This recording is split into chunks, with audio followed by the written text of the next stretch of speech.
يا مساء الفل عليكم حبايبي، ازيكم عاملين ايه؟ انا امنيه سامي. اللي لسه اول مره يشوفني منساش يعمل لايك وسبسكرايب عشان يوصلوا كل جديد. وصفتنا النهارده هو طريقه عمل الكب كيك الهشه.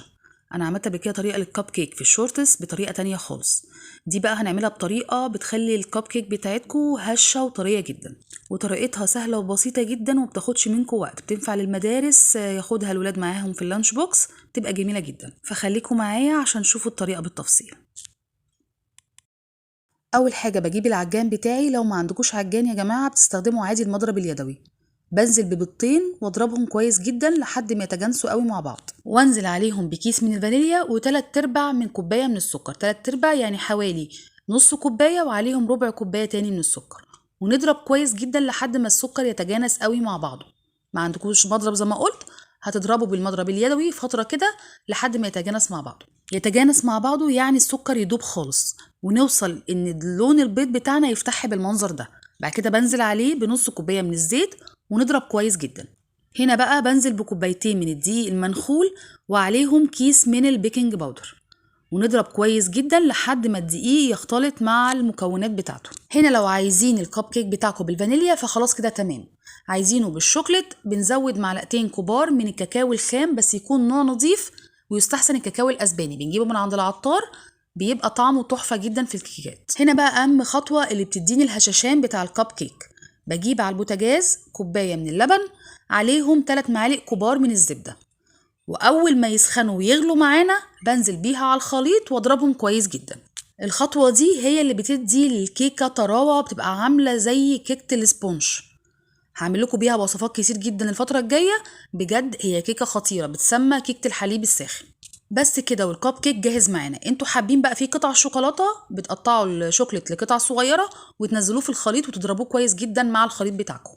انا هنا كنت هعمله ساده، وعندكم حل من الاتنين. انا عندي هنا القالب السيليكون بتاعي ده، بنزل فيه عادي بشويه زيت علشان اما احط فيه الكب كيك اعرف اطلعه بسهوله.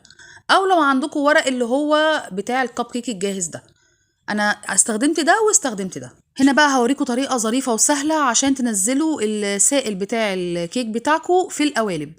بجيب كيس عادي بتاع السندوتشات وانزل بيه بالخليط كله، وافتح بوزه صغننه فيه كده بالمقص زي ما انتم شايفين كده اهو. بنزله في القالب بكل سهوله.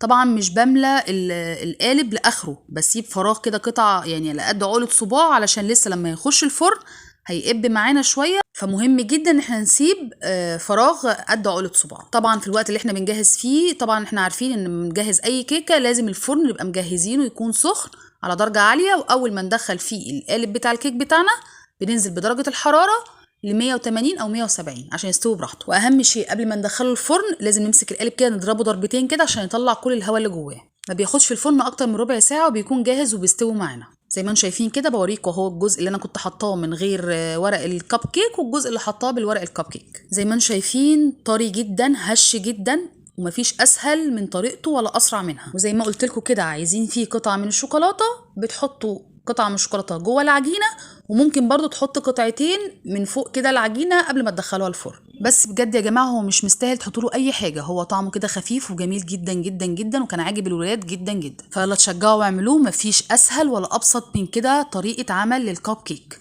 هتنفع معاكم للمدارس تدوها للولاد في اللانش بوكس، تنفع معاكم في الفطار، تنفع معاكم في العشاء.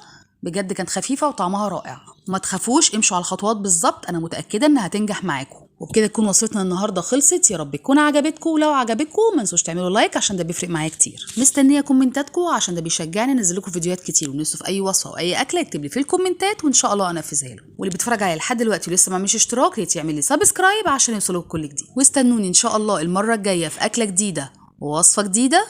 سلام.